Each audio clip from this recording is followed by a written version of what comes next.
Good morning all of you. नमस्कार विद्यार्थी मित्रांनो. मी प्राध्यापक Sarjerao Vedekar, Ahilyadevi Holkar junior college Pusegaon. Online classes जे कोरोनाच्या काळामध्ये आम्ही सुरू केले आहेत त्यामध्ये सर्वांचं स्वागत करतो. तर मित्रांनो, आज आपण इयत्ता 11वीचा जो काही पहिला युनिट आहे ते लिव्हिंग वर्ड्स हा चॅप्टर आज आपण डिस्कस करणार आहोत. तर मित्रांनो, या चॅप्टरमध्ये आपण बघणार आहोत की जे काही लिव्हिंग थिंग्स आहेत त्यांच्यामध्ये कोणकोणते वेगवेगळे कॅरेक्टर्स आहेत. ओके, तर सुरू करूया unit number first, that is living words.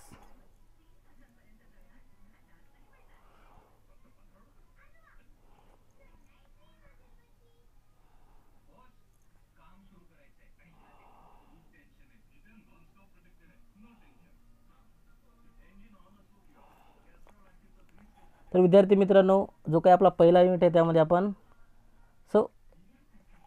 Chapter number first that is diversity in the living words. तर या चॅप्टरमध्ये आपण शिकणार आहोत तो जे काही लिव्हिंग थिंग्स आहेत त्या अगोदर आपल्याला लिव्हिंग थिंग्स आणि नॉन लिव्हिंग थिंग्स यामध्ये बेसिक डिफरन्स कोणता आहे तो माहीत असणं खूप गरजेचं आहे.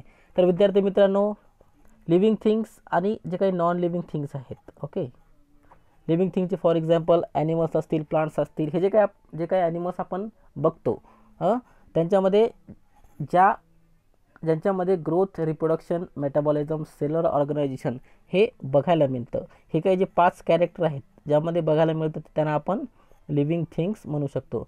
आणि ज्यामध्ये हे बघायला मिळत नाही त्यांना आपण काय म्हणू शकतो, नॉन लिव्हिंग थिंग्स.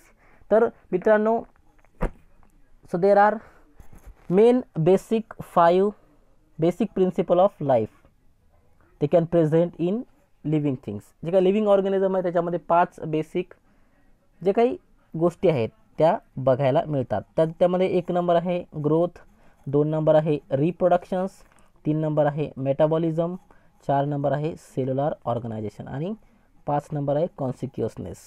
तर ग्रोथ म्हणजे काय आपण डिटेलमध्ये बघूयात. सो ग्रोथला आपण म्हणू शकतो की increase in mass or the number. तर जे काही समजा एखाद्या ऑर्गॅनिझमचं मास आहे, त्याची जी काही बॉडी आहे त्यांचं काय होणं, मास काय होणं, इन्क्रीज होणं. आणि त्यांचे जे काही सेल नंबर आहेत त्यांच्या बॉडीमध्ये काय होणं, बॉडीमध्ये ज्या काही सेल्स आहेत त्यांच्यामध्ये सेल डिव्हिजन होऊन सेलचं काय होणं, मल्टिप्लिकेशन होऊन काय होणं, त्याच्या बॉडीमध्ये खूप साऱ्या सेल्स मल्टिप्लाय होणं, यालासुद्धा आपण ग्रोथ म्हणू शकतो. So growth may be occurs due to cell division. तर सेलमध्ये काय होतं, सेल डिव्हिजन होतं आणि सेल डिव्हिजन झाल्यामुळे काय होतं की ग्रोथ होत असते. So plant division occurs continuously. तर जे काही समजा प्लांट्स आहेत त्यांच्यामध्ये सेल डिव्हिजन त्याच्या एंटायर लाईफपर्यंत काय असते, सेल डिव्हिजन होत असते. पण ॲनिमलमध्ये काय असतं, एक पर्टिक्युलर पिरियड्स किंवा पर्टिक्युलर एजपर्यंतच काय असतं त्यांच्यामध्ये सेल डिव्हिजन बघायला मिळतं. तर विद्यार्थी मित्रांनो, जे काही प्लांट्स आहेत प्लांट्सना नॅचरल डेथ कधीच होत नाही. त्यामुळे जसं ॲनिमलना नॅचरल डेथ एक ठराविक काळ आहे की ॲनिमलला काय आहे की नॅचरल डेथ ठरलेली आहे, तशी प्लांटना नॅचरल डेथ कधीच होत नाही. तर प्लांटमध्ये थ्रू आउट दी लाईफ जसं सुरुवातीला ज्यावेळेस छोटंसं रोपटं असतं त्यावेळेससुद्धा त्याच्यामध्ये तोच जो सेल डिव्हिजनचा रेट असतो फायनली त्याच्या डेथपर्यंत. ओके, तर जे काही प्लांट्स आहेत प्लांट डिव्हिजन ऑकर्स कंटिन्युअसली. तर प्लांटमध्ये जे काही सेल डिव्हिजन आहे त्यांच्या थ्रू आउट दी लाईफमध्ये काय होतं, पूर्ण त्याच्या होल लाईफमध्ये प्रत्येक जी काही स्टेज आहे प्रत्येक स्टेजमध्ये जे काही सेल डिव्हिजन आहे त्याचा जो काही रेट आहे तो काय असतो, सेम असतो. पण ॲनिमलमध्ये जवळपास आपण बघायला गेलं तर एखादं छोटं बाळ असतं. ओके, छोट्या बाळाचं समजा 1 वर्षापासून जवळपास 15 ते 20 वर्षापर्यंत याच्यामध्ये काय होतं की सेल डिव्हिजन जास्त होतं आणि जे काही सेल डेथ आहे त्याला आपण ॲपॉप्टॉसिस म्हणतो. जे काही सेल डेथ कमी होत असतं आणि जे काही मिडल एज आहे उदाहरणार्थ 21 वर्षापासून 40 ते 50 वर्षापर्यंत 50 वर्षाच्या ह्या काही पिरियड्समध्ये काय असतं, जेवढ्या बॉडीमध्ये आपल्या सेल्स बनतात तेवढ्याच सेलचं काय होतं, एक तर त्यांचं ॲपोप्टॉसिस होतं आणि तेवढ्याच सेलचं काय होतं रोज डिव्हिजन होत असतं. So division also enable to replace lost cell. तर जे काही सेल डिव्हिजन झाल्यामुळे काय होतं की ज्या काही सेल मरण पावलेले आहेत तर त्या काय होतात त्या ठिकाणी रिप्लेस होत असतात. So unicellular so division to increase the number. So जे काही युनिसेल्युलर ऑर्गॅनिझम आहेत त्याच्यामध्ये काय होतं की त्यांच्यामध्ये सेल डिव्हिजन झाल्यामुळे काय होतं त्यांच्यामध्ये जे काही नंबर्स आहेत ते वाढत असतात. So growth may be called as increase in body mass. तर जे काही समजा ऑर्गॅनिझम आहे तर ऑर्गॅनिझमचं जर बॉडी मास जर वाढलं तर त्याला आपण ग्रोथ म्हणू शकतो. जे काही नॉन लिव्हिंग थिंग्स आहेत तर त्यांच्यामध्ये सुद्धा ग्रोथ बघायला मिळते. उदाहरणार्थ माउंटेन्स असतील, माउंटेन्सवर जे काही समजा बर्फ तुम्हाला बघायला मिळतं कधी कधी ते सुद्धा वाढू शकतं. म्हणजे आपण असं नाही म्हणू शकत की समजा जे काही नॉन लिव्हिंग थिंग्स आहेत त्यांच्यामध्ये आपल्याला ग्रोथ बघायला मिळत नाही, त्यांच्यामध्ये सुद्धा ग्रोथ बघायला मिळते. जे काही समजा लिव्हिंग थिंग्स आहेत त्यांच्यामध्ये जवळपास एक्सट्रेन्सिक ग्रोथ बघायला मिळते आणि जे काही नॉन लिव्हिंग थिंग्स आहेत त्यांच्यामध्ये काय की इंट्रेन्सिक ग्रोथ बघायला मिळते. एक्सट्रेन्सिक म्हणजे काय की त्यांच्या इनसाइड दी बॉडी त्याची जे काही बॉडी आहे बॉडीमध्ये काय होते ग्रोथ बघायला मिळत असते. So growth can not be defining property. तर ग्रोथ ही डिफायनिंग प्रॉपर्टी नाही आहे लिव्हिंग ऑर्गॅनिझमची. So condition when it observe in living organism when explain characteristics of living organism. तर ग्रोथ एक इम्पॉर्टन्स थिंग्स आहे लिव्हिंग ऑर्गॅनिझममधली. तर increase in mass or the overall size of tissue or organism or its part of a body commonly called as a growth. So all organism grow develop and reproduce. जे काही organism आहेत ते काय होतात प्रत्येक organism grow होत असतात, develop होतात आणि रिप्रोड्यूस होत असतात. So growth occurs due to synthesis of two different kinds of substances. So there are protoplasmic substances such as cytoplasm, nucleus, apoplasmic substance such as a fibres, connective tissue, matrix. तर जे काही बॉडीमध्ये जे काही tissues आहेत, जे काही sale organelles आहेत त्यांच्यामध्ये सुद्धा काय होत असतं त्यांच्यामध्ये ग्रोथ होत असते. Okay. So unicellular organism can grow by cell division. जे काही युनिसेल्युलर ऑर्गॅनिझम आहे त्यांच्यामध्ये ग्रोथ कशी होत असते की सेल डिव्हिजन झाल्यामुळे त्यांच्यामध्ये ग्रोथ बघायला मिळते. So next second characteristics of living organism that is reproductions. तर रिप्रोडक्शन्स खूप इम्पॉर्टंट कॅरेक्टर आहे, 2 नंबरचं कॅरेक्टर आहे लिव्हिंग ऑर्गॅनिझममधलं. तर living organism produce to progeny similar of them.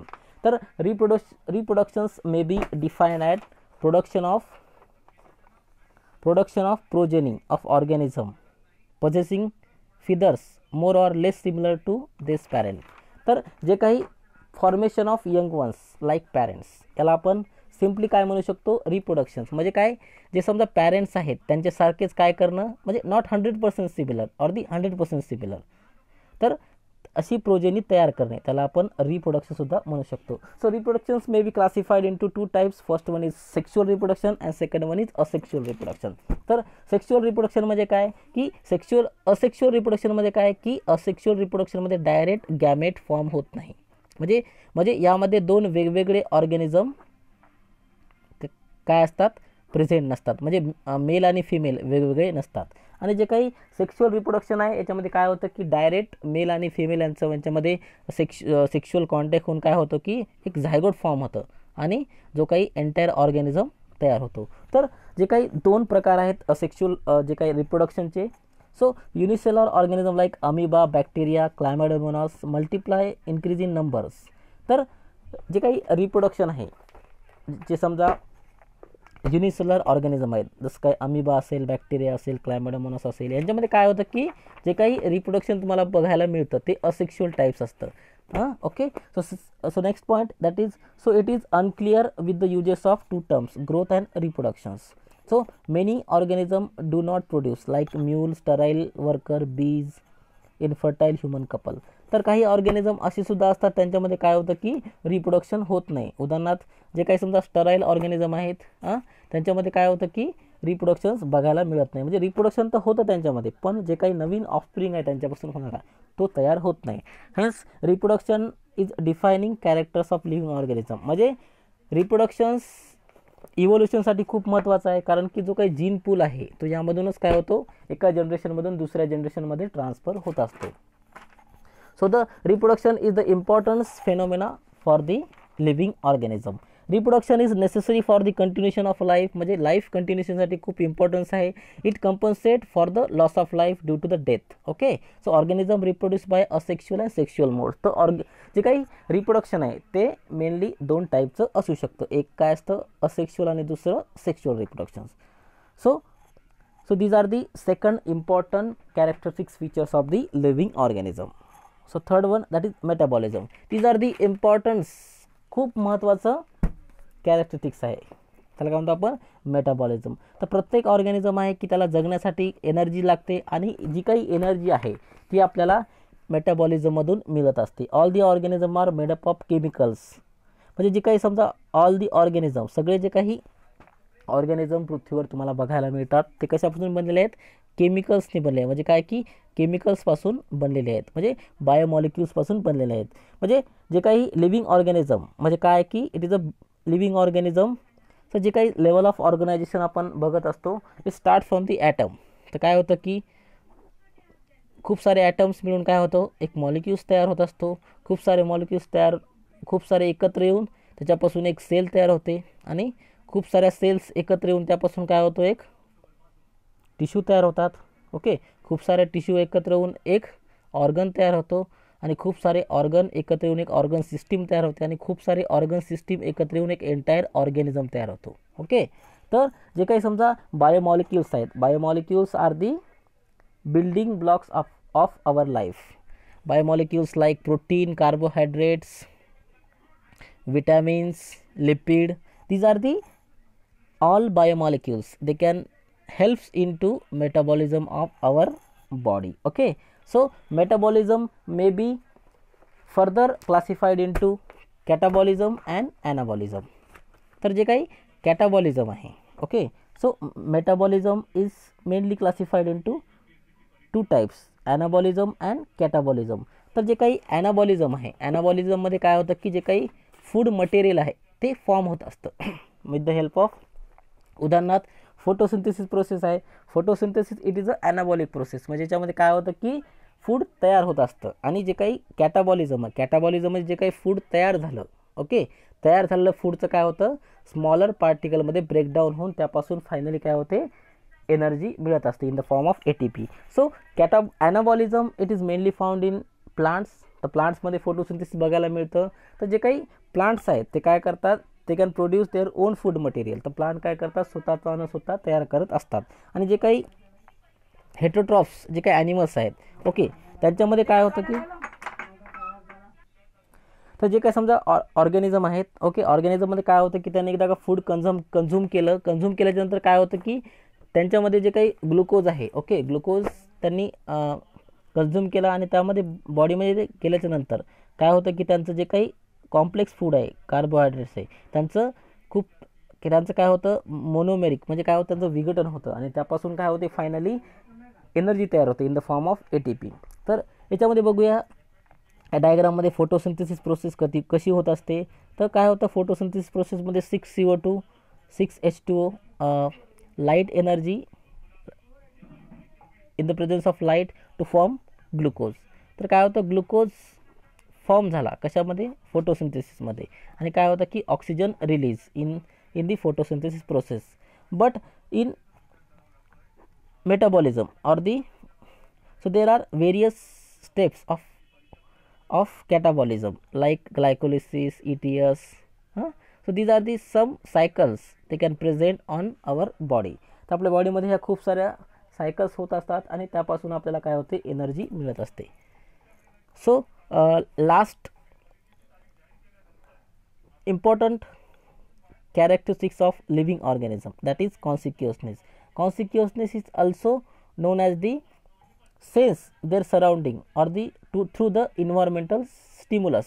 जे काही समजा इन्व्हायरमेंट आहे, इन्व्हायरमेंटपासून जे काही स्टिम्युलस आपल्याला मिळत असतात, okay, in the form of light, water, temperature. So organism sense, जे काही आपले सेन्स ऑर्गन आहेत त्या स्टिम्युलसला काय करत असतात, अट्रॅक्ट करत असतात आणि त्यानुसार काय होतं ऑर्गॅनिझममध्ये की जे काही बिहेवियर आहे ते चेंज होत असतं. उदाहरणार्थ photoperiodism influence the reproductions. Okay, influence reproduction like is seasonal breeder. जे काही सीजनल ब्रीडर प्लांट आहेत त्यांच्यामध्ये जसं जसं वातावरण बदललं त्यानुसार काय होतं त्यांच्यामध्ये रिप्रोडक्शन्स होत असतं. उन्हाळ्यात जसं एक्झाम्पल बघितलं असेल तर आपण टर्टल्स आहेत त्यांच्यामध्ये टेम्परेचर बेस रिप्रोडक्शन्स सेक्स डिटर्मिनेशन बघायला मिळतं. उदाहरणार्थ जर टेम्परेचर जर वाढलं तर त्यापासून मेल तयार होतं नाही, टेम्परेचर जर कमी झालं त्यामध्ये फिमेल तयार होतात. तर ही जी काही डिफायनिंग प्रॉपर्टी आहे त्याला आपण काय म्हणतो consciousness. Okay, so organism sense through the sense organ. जे काही समजा एक्सटर्नल स्टिम्युली आहे ओके त्याला काय करणं आयडेंटिफाय करणं आणि त्यानुसार काय करणं बिहेवियर चेंज करणं, याला आपण काय म्हणतो कॉन्सिक्युअसनेस.